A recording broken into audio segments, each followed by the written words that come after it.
Well, let's shift gears just a little bit, and I'd like to ask you to tell us about your God. How does it seem that your cancer has figured in your relationship with God, and about your belief system? Has it positively or negatively been influenced by this cancer? God. Well, the God that I know through this is the God of the Holocaust. Now, I used to believe in the picnic on Sunday God. If you wanted to go on a picnic, you say a prayer for nice weather. And sometimes it'd be nice weather, and sometimes it wouldn't. If you wanted to win a ball game, you pray. God on your side? Get God on your side. Sometimes you win, sometimes you lose, but God was always on your side for that. But the only problem that I see with that now is that if I believe in that kind of a God, then I also have to believe that that God gave me cancer. And I don't believe that. I believe I gave it to myself. Of course, that's a whole another story. But if I believe that I gave it to myself, then I also believe that I can heal myself. I'm not a victim of God anymore. So Real change of focus. it has been a real change of focus. Instead, I'm looking for a God that must be somewhere inside of me. I don't know exactly where to find it, but I keep looking, rather than the pie-in-the-sky God. I'm pretty mad at that one. They say that there's no such thing as an atheist in a foxhole, and I've been in a foxhole now for 5 years, so I don't consider myself an atheist. Yeah, they're right. I think that God, to me, is mostly unknowable, or else I would have to be severely disappointed in God. We can't have that either. No. Gosh. That's it. I wanted to ask you about some things in your health care that some people might call alternatives to traditional medical treatment of cancer. I think you've tried some of these alternatives. I wonder if you tell us about some of them, what led you to experiment with them, which of them seemed to make a difference for you? Some people might call them alternatives, some people might call them something else. But I said, after the intrahepatic, that I would try anything. It might be crazy, it might be far out, but I felt like I had to try it, no matter what. So I tried the macrobiotic diet. I did that for a while. I'll probably do it again. I mean, I liked the macrobiotics. I liked what I felt on it. I didn't especially like the food and the seaweed and all, but I'll probably do it again. I went to the monastery, and the monks laid their hands on me, and I felt great surges of healing at that time. I went into analysis. There's a shrink in New York who has a theory about cancer. I called him up to find out about it. I am doing Jungian dream analysis, which I'm finding really helpful, too. I've done a lot of experimental chemo. I went to an herbalist who waved a little wand in front of me and said, you have a protozoa, a fungus. And so she gave me some pills that were called fungus. And I took them. Did you take them? Yeah, I took them. Who's to say? I mean, maybe she knew that I had a fungus. How could she tell what you had? She waved this little thing in front of me, and if it made a motion, then she knew that that was in my system. If it stayed perfectly still, then that was no problem. Okay.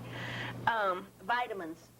I've done mega doses of vitamins. I still do the vitamins, particularly vitamin E. That's, I think, the reason that I kept my hair through the adriamycin is because of the mega doses of vitamin E. When I get home, I'm going to go to a hypnotist who's going to work with me on pain control, and also he's going to try to cure the cancer. Good. So you're still trying some things? Oh, yeah. Because you're in charge of you, aren't you? Because I'm in charge of me, that's right. It's my problem. That's wonderful. Well, as you know, this video will be being viewed by a room full of healthcare professionals. And it occurs to me that this is a good time to ask you if there are some things that you'd like them to hear that might influence how they work with people with cancer in the future. I do have a few things to say, yes. I've narrowed them down to 3. The first thing I'd like to say is don't quit on people. I think that you need to understand that you may have that person who's the 2% person that I call the 2% person. That's the one who's going to survive, whether your odds and your statistics show that that person is going to survive or not. I think you owe it to them to give them that chance. I think the second thing you need to do is to make them understand their disease and to take control themselves. Make them understand that it's their body. I mean, I have a lot more to lose than you do if you make a mistake on my body, as I told you before. The second thing that I think is very important is that you learn to talk English. For example, telling me that my atrium metastasized in the fifth lumbar of my trochanter lesser, causing a rupture in the sixth guacamole posterior of my cranial hepatic artery, thereby creating a need for additional chemotherapy, just is not helpful. Would you mind saying that again? Yeah, I don't think I could say that again. I asked so many questions. I didn't care if it took me 5 hours. I had the time. And I was going to understand, and that doctor was not going to leave the room until I did understand. So pretty soon, they catch on pretty quick to that, you know, that this person's going to keep asking me all these stupid questions. I better come up with some answers that she can understand. After all, it was my body. It's my problem. It's my cancer. You know, how could I help solve the problem if I didn't understand what the problem was? So the third thing I would say to you to do is to teach. Teach your patients and make them understand. One of my best doctors is the radiologist, who also is an excellent teacher. He takes time.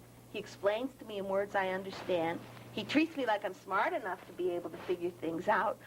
And then he praises me for the good things that I do when I start getting better. He's wonderful. I have a big sign in my room, paraphrasing Eleanor Roosevelt, and it says, "You must do the things they say you cannot do." And that's your life's motto, isn't it? Yeah, right. You have a good relationship with your chemotherapy nurse, Brenda, too. Is she She's a like teacher? that, too. She's a teacher. Brenda is also a teacher, yes. Yeah. We learned together, actually. I bet. You have taught her many things, Annie. She has taught me many things, yes. Yeah. Well, you know, I want you to talk a little bit about Christy. You mentioned earlier that you had some things to say about your daughter, and I know that at one point, some years ago, you had to face the possibility of not being with her for the rest of her life, and you made some arrangements for her to live with your brother down in Arizona.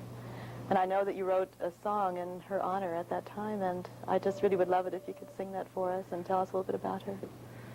Well, as you can imagine, that was a really tough time. The song was a catharsis for me. I'm a single parent, and so I was probably closer to Christy than many parents are to their kids. Since she was a baby, we'd done everything together. If I went out to dinner, she went out to dinner. I went on a trip, she went on a trip. I never missed anything at her school.